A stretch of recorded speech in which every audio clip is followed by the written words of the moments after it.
రాష్ట్రాల్లో ప్రభుత్వ డిగ్రీ కళాశాలకు సంబంధించినటువంటి భూముల్ని ఆక్రమించుకుని వేరే దాన్ని బదిలీ చేశారనే దాని మీద చాలా పెద్ద ఇష్యూ జరిగింది. కాంగ్రెస్కి అండ్ ఎవరైతే షబ్బీర్ అలీ గారు ఇష్యూని లేపారు, ఆయన మీద ఒక నింద అయితే వేశారు. అది నింద నిజమా?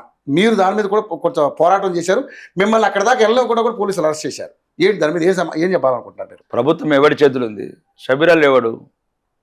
కాంగ్రెస్ పార్టీ నాయకుడు. ఎప్పుడు ముఖ్య సలహాదారుడు, మంత్రి ర్యాంక్ ఉంది. 7 సార్లు ఓడిపోయినా సిగ్గు లేకుండా మంచిగా ఉమరా చేసుకోకుండా సౌదీ పోతే అయిపోతుంది. ఇంకెన్నొద్దులు ఉంటాడండి అవమానాల పాలై. 7 సార్లు ఓడి ప్రజలంతా మొత్తుకుంటున్నారు, ఎవరో వద్దురా బాబు నువ్వు రాకురా, నేను 7 సార్లు ఓడగొట్టామని పోతున్నాడు. మళ్ళీ ముంగట ఒక కారు వెనుకో కారు, ఇచ్చినోడికో బుద్ధి లేదు, పెట్టుకున్నోడికో బుద్ధి లేదు. నువ్వు ఒకవేళ అట్లాంటిది ఉంటే ఆల్ ఇన్స్ట్రుమెంట్స్ మీ చేతిలో ఉన్నాయి. విత్ ఇన్ 1 hour ముఖ్యమంత్రి అధ్యక్షతన స్పెషల్ కమిటీ ఏంటి, revenue all departments, education departments మొత్తం విత్ ఇన్ 1 hour దూద్ కా దూద్ పానీ కా పానీ. ఏం బట్టగాల్సి మీద వేయాలని చూస్తున్నారా? అంటే ఓడగొట్టిండనే. అంటే వాళ్ళు సవాల్ చేశారు, సరస్వతి శిశు మందిర్ దగ్గరికి నువ్వు రా అంటే ఈయన వెళ్ళలేదని. ఆడోడు సన్నాసిగా రోడ్ మీద తిరిగేటోడు, గాడి తిరుగుతాడు. మేము పెట్టుకునేది సభ్యులతోని. గాడోడు రోడ్ మీద పెట్టుకుని ఎందుకు పెట్టుకునే సవాళ్ళు? ఆయన 2 ముఖ్యమంత్రి వాళ్ళకు కొందరికి అర్థమైతే సన్నాసులు 2 ముఖ్యమంత్రిని ఓడగొట్టినరా. అది దేశంలో రికార్డు. కామారెడ్డి ప్రజలకు అది ఒక ఘన విజయం. అది కామారెడ్డి ప్రజలు నిజంగానే. మరి ఏమనుకుంటారు కాటిపల్లి వెంకటరమణారెడ్డిని? ఒకవేళ మీకు ఏదైనా ఉంది, ప్రభుత్వం మీ చేతులు ఉంది, 2 సంవత్సరాలు అయింది. నాలంటే ముఖ్యమంత్రి 5 నిమిషాలు వస్తుంది డాటా, 5 నిమిషాలు విత్ ఇన్ 5 minutes. దొంగలు కలిసి పంచుకున్నట్లు అవన్నీ కావు. దాన్ని మేము ఏమంటే తీవ్రంగా ఆరోపణ చేశారు సార్. అది ఏంటి దాని మీద ఆరోపణ ఏంటంటే ఆయన రేవంత్ రెడ్డిని ఓడగొట్టిండు. రేవంత్ రెడ్డికి కడుపు మంట. ఓహో. ఎటు పోయినా కానీ ఇసుకారాయసో వెంకటరమణారెడ్డి. ఢిల్లీ పోతే కూడా రేవంత్ రెడ్డిని ఓడించిన వెంకటరమణారెడ్డి. ఒకసారి కనుక్కోకుండా మేము 2 ఉన్నాం. ఆ రేవంత్ రెడ్డి కూడా అంటే ఉన్నాడు. అంటే ఆయన సీఎం అది వేరే ఉంటుంది, మాకు వేరే ఎమ్మెల్యేలకు వేరే ఉంటుంది తెలంగాణ భవన్ అంటున్నారు. अरे वो आया वो जो जा रहे थे को वो जो टिल्लू जा रहे थे को जो मुख्यमंत्री उसको जो हराया सो यही है అంటున్నారు. ఆయనతో కూడా నా కూడా అంటే బాగా లోపలంతా ఇట్లా రగిలిపోతున్నది. కొత్త ఆడుతున్నాడు. కొడంగల్ ఓడిపోయిండు, అప్పుడు అట్లా అయిపోయింది. లాస్ట్ కామారెడ్డి ఓడగొడితే ఇప్పుడు ముఖ్యమంత్రి అయినా తృప్తి లేదు.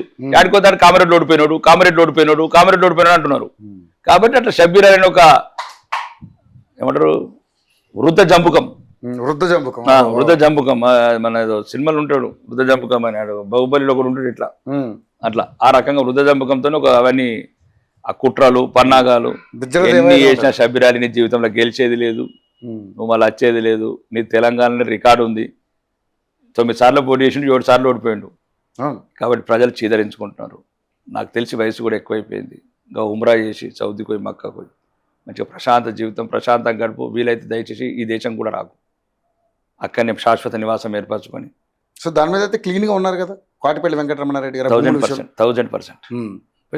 దేనికైనా రెడీ. కలెక్టర్ దగ్గర మేమే ఇచ్చినాం. సో మన దగ్గర అయితే మంచి ఎవిడెన్స్ ఉంది. 1000% అండి. ఏమైనా ఓటుకున్నట్టు దొంగల పెట్టలా మేము? ఓటుకున్నట్టు దొంగల పెట్టలా? పబ్లిక్గా దొరికినామా? భలే మాట్లాడుతానండి. చేసేటి అని మీరు చేసుకుంటా మా మీద బట్టగలిసి ఎత్తారు. కాబట్టి ఇది కరెక్ట్ కాదు. ఎదుర్కొనేది మళ్ళీ ఎలక్షన్స్ వస్తే ఎదుర్కోండి, కానీ ఇట్లా వ్యక్తిగత. రెండోది ఆ రకంగా ఇళ్ల మీద దాడికి వెళ్తే ఆయన గదికి వెళ్ళేది. మొన్ననే చెప్పిన రివాల్వర్ తీసుకోమని చెప్పిన లైసెన్స్ తీసి వేసి పడైంది అని. ఇప్పుడు దాడి చేస్తే బాగుంది కదా, మన ప్రొటెక్షన్ మనం చూసుకోవాలి. ఇప్పుడు ఆత్మరక్షణ కూడా కావాలి కదా. ఒక ఎమ్మెల్యే ఇంటికి ఎట్లా పోతారంటే దాడి చేసేందుకు మీరు చెప్పండి. అవును, మేము ఒక ప్రజలు ఎన్నుకున్న తర్వాత ఎమ్మెల్యేలమైన లక్షలాది మంది. అవును సార్. ఇప్పుడు డైరెక్ట్ అది ఇంట్లో కారు మీద ఎట్లా వస్తారండి? దాంట్లో రోహింగ్యా ముస్లిమ్స్ ఉన్నారని డౌట్. మీరు కొత్త అంశం తీసుకొస్తున్నారు వాళ్ళని. అది మీ డౌట్. అది షబ్బీర్ అలీ మూటా మెయింటైన్ చేస్తాడండి రోహింగ్యా ముస్లిమ్స్. వీళ్ళకి అంతే. ఇప్పుడు ఎక్కడైతే బంగ్లాదేశ్కి వెళ్ళి ఆక్రమణదారులు వీళ్ళు వస్తారు, ఆక్రమణదారులు ముస్లిమ్స్ అందరు వీళ్ళందరూ. ఇంకొకసారి కూడా చెప్తున్నాం దీని ద్వారా కూడా, అనవసరంగా అట్లా చేసి పారాలు ఓగులుపోకండి. మీరు కాంగ్రెస్ కార్యకర్తలకు కూడా చెప్తున్నా, దయచేసి ఏమనుకోవద్దు. మీరు మా వాళ్ళు, మా ప్రజలు. మీరు అనవసరంగా వాళ్ళు రెచ్చగొట్టే ప్రసంగాలు విని అబద్ధ మాటలు విని అట్లాంటి చిన్న చిన్న పని. ఆ రోజు కారు బోల్తేసిండ్రు, మళ్ళీ ఆ కార్లో మిమ్మల్ని వేసి తగలబెట్టకుండా చూసుకోండి.